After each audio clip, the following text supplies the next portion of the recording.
I do not know, and at this moment in time, I'm not sure that we do know, the reason why this referee wasn't allowed in the country. If he didn't meet the visa requirements, that's not a mess. That's an issue from his side.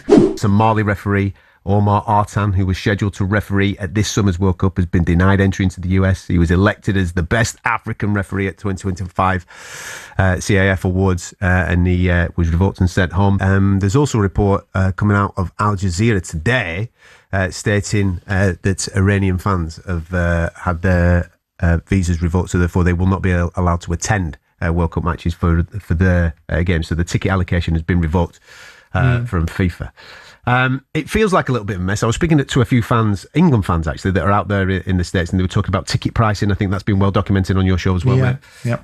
Who is responsible for this? Who's responsible for all this mess? Because it feels like it's a little bit of a mess. It depends if you think it's a mess. I mean, every World Cup that comes around... Does it not feel like a mess to you? Not particularly. It feels like the football is becoming a very expensive business, and there's no surprise that the FIFA World Cup is an expensive proposition. It's an opportunity to generate huge amounts of money, hopefully for the best reasons, which is for the infrastructure of sport around the world. But notwithstanding it moves us away from the ideal of what people really wanted, which is rattles and people coming out of factories at 3 o'clock in the afternoon and celebrating football. Those days have gone. We're in a business of sport now, and business of sport is very expensive and a lot of money is generated. So unfortunately, tragically, something gets lost in the way. And I hear all the arguments, and I'm for all the arguments about making it accessible. We've got 6.5 million tickets for this World Cup, which means probably 4 million unique people are going to watch World Cup games over the 6.5 million tickets that are available, because people will obviously get to see more than one game because of their position. That means that less than 0.001% of the world's population gets to see it. It's a tragedy, but it's the way that it goes. These are premium events. Now, going to the accessibility of the argument, people in the pub aren't sitting around in the pubs talking about accessibility. We are. The media are. We're creating conversations to be able to confect outrage, to be able to create content. Most people accept it. They accept the reality of the circumstances that these premium games, these premium tournaments have a caveat, which means that ultimately they're beyond the reach of most people. That doesn't make it right. I'm not arguing for the right and wrong of it. I'm putting the pragmatic reality of it.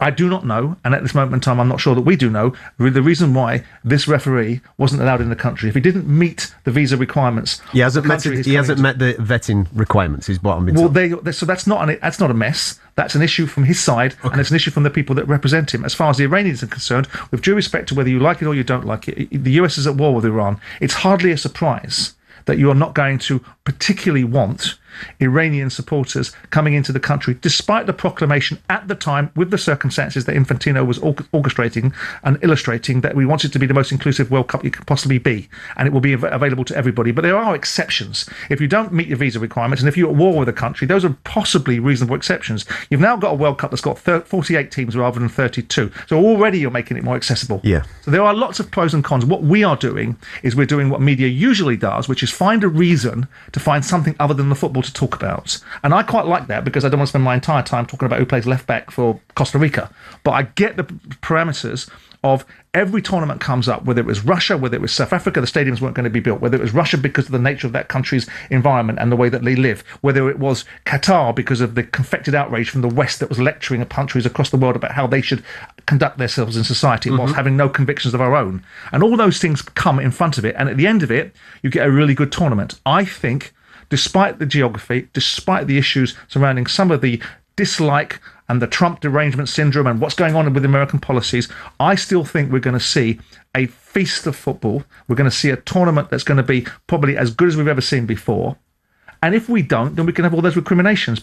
I do not know, and at this moment in time, I'm not sure that we do know.